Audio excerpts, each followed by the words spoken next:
नमस्कार मैत्रिणींनो, सर्वांना श्री स्वामी समर्थ.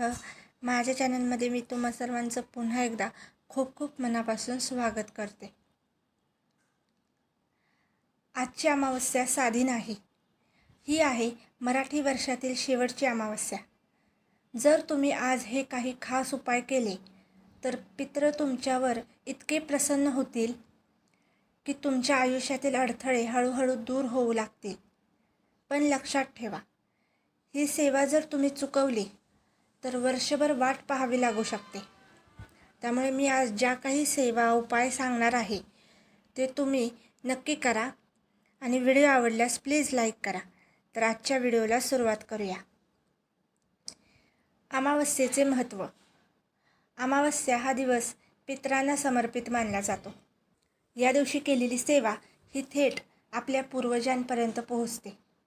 विशेष म्हणजे आजची अमावस्या ही मराठी वर्षातील शेवटची अमावस्या असल्यामुळे याचा प्रभाव अनेक पटींनी वाढतो. प्रभावी सेवा. दीपदान व नामस्मरण सेवा.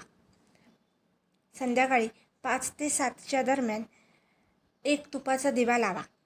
आपल्या पितरांची नावे घ्या आणि मंत्र म्हणा, ओम पितृदेवताभ्यो नमः. ही सेवा केल्याने पितृदोष कमी होतो. दुसरा उपाय, अन्नदान. विशेष उपाय. कावळ्यांना, कुत्र्यांना किंवा गरजू लोकांना अन्न द्या. याला पितृतृप्ती सेवा म्हणतात. एका प्लेटमध्ये 5 पदार्थ ठेवून द्या. हे खूप प्रभावी मानले जाते. तिसरा उपाय, तुळशीजवळ जल अर्पण. तुळशीला पाणी अर्पण करा आणि 11 वेळा राम राम म्हणा. घरात शांतता आणि सकारात्मक ऊर्जा वाढते.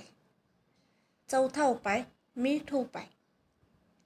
घरातल्या पाण्यात मीठ टाकून पूर्ण घर स्वच्छ पुसून घ्या. याने वाईट ऊर्जा दूर होते. गुप्त मंत्र जप सेवा. ओम नमो भगवते वासुदेवाय या मंत्राचा जप तुम्ही 108 वेळा करा. हा मंत्र सर्व दोष दूर करतो. आता या अमावस्येच्या दिवशी काय करू नये तर केस कापू नये, नखे कापू नये आणि कुणाशीच वादही घालू नये. आजची अमावस्या म्हणजे जुनी ऊर्जा संपवून नवीन सुरुवात करण्याचा दिवस.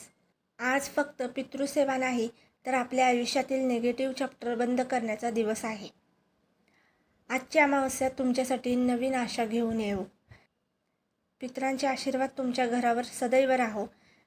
आणि लक्षात ठेवा, कधीकधी छोट्या सेवेमुळेही मोठे बदल घडू शकतात. जर आजचा व्हिडिओ तुम्हाला आवडला असेल तर व्हिडिओला लाईक करा, शेअर करा आणि चॅनलला प्लीज सबस्क्राईब करा आणि पुढील असलेलं बेल आयकॉन जरूर प्रेस करा, म्हणजे माझ्या नवीन व्हिडिओचं नोटिफिकेशन सर्वात आधी तुम्हाला येईल.